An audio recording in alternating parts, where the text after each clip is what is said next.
Hi, my name is Margie Bonnett, and I teach in the College of Business and Economics in the marketing department. I'm a part-time instructor, and I also run a business. I've run the business for over 18 years, Maryland Sales and Marketing Associates and Sandler Training with my father. So, one of the things is, does anybody see those students up there? Do any of your students look like this? Can anybody relate to those students? I always say it this way, we are so concerned with H1N1 virus, but I say yawning is more contagious than the flu in my classroom. So what in the world am I going to do to tune in my tuned out students? My objective is I want to keep that momentum going in my classroom so there's no boring allowed. Here's an exercise. Let's get our blood moving real quick. Okay, hold your arms out here. Now, cross your arms. Okay, feels normal. Hold your arms out here. Now cross them the other way. Feels kind of weird. All right, the objective is to get the blood moving, to think differently. You don't want this in your classroom. Too cute. I'll take him in my classroom. He worked really hard. If your students are coming in sleepy, then what you have to do is you have to kick up the tempo, and the rule is kick the tempo up 5 minutes before class begins and show them students or people sometimes with disadvantages that have overcome their obstacles. Tell them they can do it. So when you hear the complaint, here's an example. Listen to the music. Listen to the spirit of this presentation. I wasn't ready. I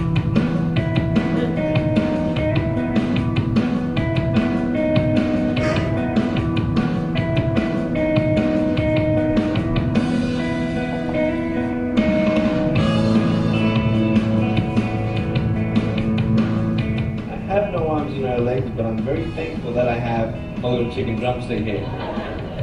People freak out when they see me for the first time. It's so cool. I was at a water slide all by myself. Everyone obviously at the bottom of the slide is looking up and waiting for other people to come down. And here I come, and they're freaking out. They're like, yeah, like this. And I was so tempted to look at myself and go, what happened? You know?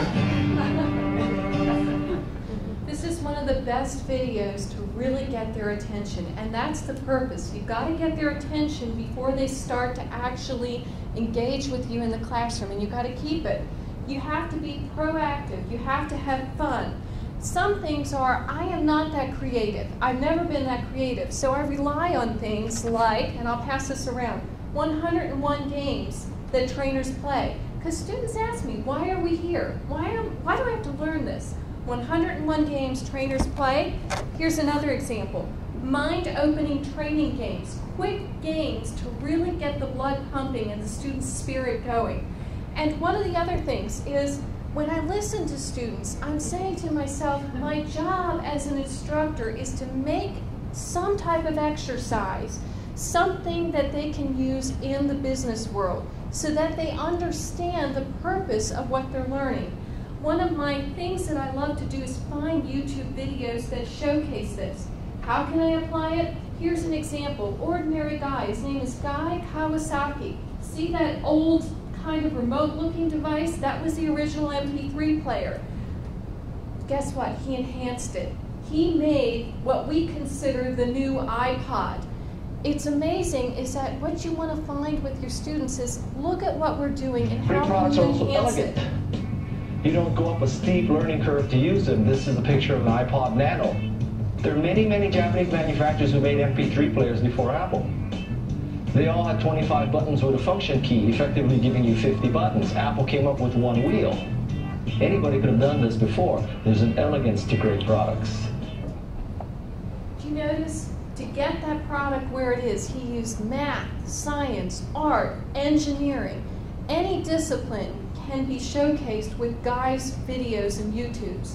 Because see, the purpose of us being here is to take that student into the workforce so that they can be productive members of society. If you want these engaging YouTubes that translate into all the disciplines, feel free to email me. I'm happy to share with what I have. And here's one of my favorite books, Mind Your X's and Y's. It speaks to this XY generation with some of the greatest YouTubes and greatest websites. Let's tune in those tuned out students. Thank you.